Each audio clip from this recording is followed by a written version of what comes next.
इस वीडियो में हमारे पास क्लास 10th के सैम्पल पेपर से एक और क्वेश्चन है, prove that root 3 is an irrational number. ये क्वेश्चन क्लास 10th के सबसे ज़्यादा इंपॉर्टेंट क्वेश्चंस में से एक है और इसके एग्जाम में पूछे जाने की बहुत ज़्यादा संभावना होती है। तो आप इसको अच्छे से समझना, एक एक स्टेप आप बिल्कुल अच्छे से देखना। इसके जो स्टेप्स है आप एक तरह से ना रट सकते हो, क्योंकि इसमें लिखने का भी काफ़ी होता है और उससे फ़ायदा ये होगा कि देखो यहाँ पे तो जैसे root 3 is an irrational number, ये प्रूव करना है। क्वेश्चन ये रूट 2 करके भी पूछा जा सकता है, या रूट 5 करके भी पूछा जा सकता है, या रूट 7, रूट 10, इस तरह से रूट 11 ऐसे भी आपसे पूछा जा सकता है। ओके, तो अगर आपको एक अच्छे से आ गया तो इस तरह के सारे क्वेश्चंस आप अच्छे से फिर कर सकते हैं आराम से। ऑलराइट, तो शुरू करते हैं।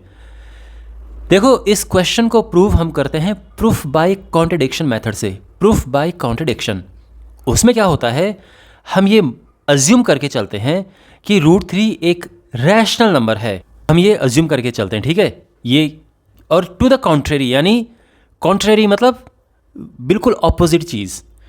वैसे प्रूव हमने इरेशनल करना है, लेकिन हम उल्टा लेकर चल रहे हैं कि मान लेते हैं कि एक रैशनल नंबर है। फिर क्या होगा, उसके बाद हम इसमें कुछ चीज़ें आगे करेंगे। बाद में हमें ये पता चलेगा कि इसमें रैशनल के तो कुछ लक्षण तो दिख नहीं रहे, यानी हमने जो सोचा था वो फॉल्स था, हमारी अजम्पशन फॉल्स थी और ये रैशनल नहीं है। अब रैशनल नहीं है तो क्या होगा, तो फिर इरेशनल होगा। ध्यान रखना, इस क्वेश्चन को हम इरेशनल सीधे प्रूव नहीं करते कि ये लो इरेशनल आ गया, नहीं, हम प्रूव करते हैं कि ये रैशनल नहीं है। अब रैशनल नहीं है तो अपने आप ही वो फिर इरेशनल हो गया, क्योंकि कोई रियल नंबर, कोई भी रियल नंबर या तो रैशनल होता है या इरेशनल होता है। अगर वो रैशनल नहीं है तो फिर इरेशनल होगा। इस तरह से हम इसमें आगे बढ़ते हैं, तो ये हम लेकर चल रहे हैं, ठीक है। अब ये रैशनल नंबर है तो इसको हम फ्रैक्शन के रूप में लिख सकते हैं ना, फ्रैक्शन की फॉर्म में।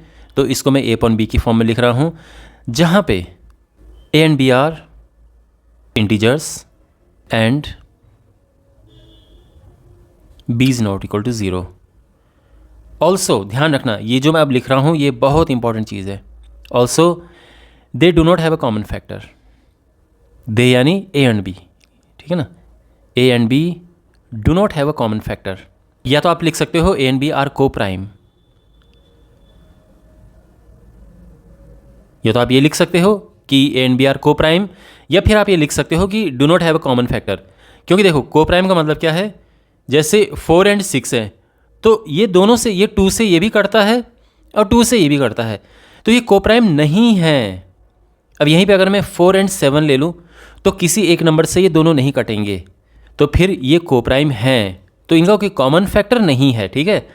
तो यही बात यहाँ पर है, तो इसलिए मैं कह रहा हूँ या तो आप लिखो को प्राइम या फिर लिखो do not have a common factor, ठीक है। यहाँ पे क्रॉस मल्टीप्लाई करेंगे तो रूट 3 इंटू बी हो जाएगा a, है ना, और दोनों साइड स्क्वायर करेंगे, squaring both sides 3b square is equal to आ जाएगा a स्क्वायर। इसका क्या मतलब हुआ, इसका मतलब हुआ कि जो a स्क्वायर है वो 3 से डिविजिबल है। अब मैं कैसे इस कंक्लूजन पे पहुंचा, देखो माय डियर, अगर 3 इंटू समथिंग है और ये यहाँ पर कोई नंबर आ रहा है तो यानी ये नंबर इससे डिविजिबल है। मान लो कि मैं यहाँ पे लिख रहा हूँ 5 और यहाँ पे 15, तो देखो है ना ये नंबर इससे डिविजिबल, तो यहाँ पे भी कुछ कुछ ऐसा ही है सिचुएशन। तो यानी a square is divisible by 3, और अगर a स्क्वायर डिविजिबल बाई 3 है तो इसका मतलब ये है कि a भी 3 से डिविजिबल होगा। ये बहुत इंपॉर्टेंट चीज़ है, ये एक थ्योरम है वैसे। ये a स्क्वायर 3 से डिविजिबल है तो a भी 3 से डिविजिबल होगा। इसका क्या मतलब हुआ, इसका मतलब ये है कि जो 3 है वो a का एक फैक्टर है, और इसको हम एक स्टेटमेंट ले लेते हैं, स्टेटमेंट नंबर 1 मान लेते हैं इस तरह से, और बाद में इसकी ज़रूरत पड़ेगी। ओके, अब यहाँ पे देखो 3 is a factor of a है ना, इसका क्या मतलब हुआ, अगर 3 a का फैक्टर है तो हम कह सकते हैं कि a is equal to 3c। मान लो 3 है वो 15 का फैक्टर है, तो क्या होगा फिर, ये 3 इंटू समथिंग होगा ना यहाँ पे, तो इसीलिए मैंने यहाँ पर लिखा है कि a जो है वो 3 इंटू सी है। अब दोनों साइड यहाँ पे स्क्वायर करेंगे, स्क्वायरिंग बोथ साइड्स, तो ये हो जाएगा a square is equal to 9c square. Okay, और यहाँ पे देखो ए स्क्वायर क्या है, 3b स्क्वायर। तो इससे क्या होगा, 3 वहाँ डिवाइड में चला जाएगा और हमें मिल जाएगा b square is equal to 3c square. तो यहाँ पे अब देखो सेम सिचुएशन आ गई जो हमारे पास यहाँ पे थी। तो यहाँ पे क्या होगा, इस बारी b स्क्वायर 3 से डिविजिबल होगा, तो हम कहेंगे कि b square is divisible by 3। और अगर b स्क्वायर 3 से डिविजिबल है तो इसका क्या मतलब हुआ कि therefore b is also divisible by 3, यानी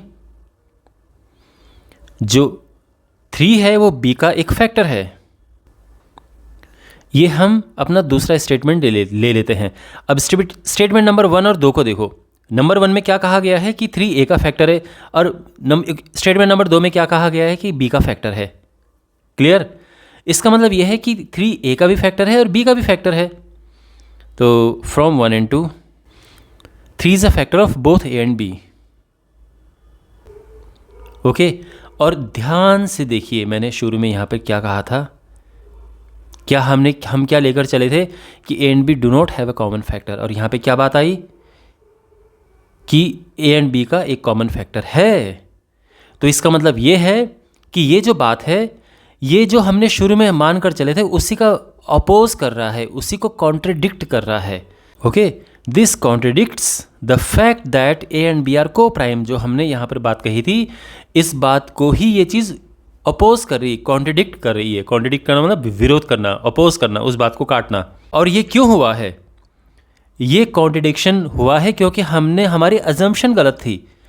हमने जो शुरू में अज्यूम किया था, क्या अज्यूम किया था हमने शुरू में कि √3 रैशनल है, ये अजम्पशन हमारी फॉल्स थी, इनकरेक्ट थी, और इसी वजह से हम इस कॉन्ट्रडिक्शन पे पहुँचे। तो इसका मतलब क्या है, अगर हमारे अजम्पशन फॉल्स है, अगर ये चीज़ फॉल्स है, तो फिर ट्रू क्या हुआ? ट्रू ये हुआ कि ये एक इररेशनल नंबर है। तो इसको हम कैसे लिखेंगे यहाँ पे प्रॉपरली? तो हम लिखेंगे कि this contradict has arisen because of our incorrect assumption. Incorrect assumption क्या थी हमारी? That √3 is rational. तो फिर क्या होगा? So we conclude that √3 is irrational, hence proved. तो इस तरह से हम लिखेंगे। अब जैसे मैंने कहा कि इसमें ऐसे लिखने का स्टेटमेंट्स बहुत सारे हैं, तो इसीलिए आपको ये बिल्कुल अच्छे से 2-3 बार इसकी प्रैक्टिस करो, एक तरह से इनके स्टेप्स को रट लो आप। और ये बहुत ही ज़्यादा इंपॉर्टेंट क्वेश्चन है। बहुत ज़्यादा चांस है कि आपके ये एग्ज़ाम में आपका क्वेश्चन पूछा जाए और आपके 3 नंबर पक्के हो जाए। तो इसीलिए आप इसको अच्छे से पढ़ो और समझो। इस सैम्पल पेपर के बाकी क्वेश्चंस के सॉल्यूशंस के लिए डिस्क्रिप्शन बॉक्स में प्लेलिस्ट चेक करें और चैनल को ज़रूर सब्सक्राइब करें। Take care.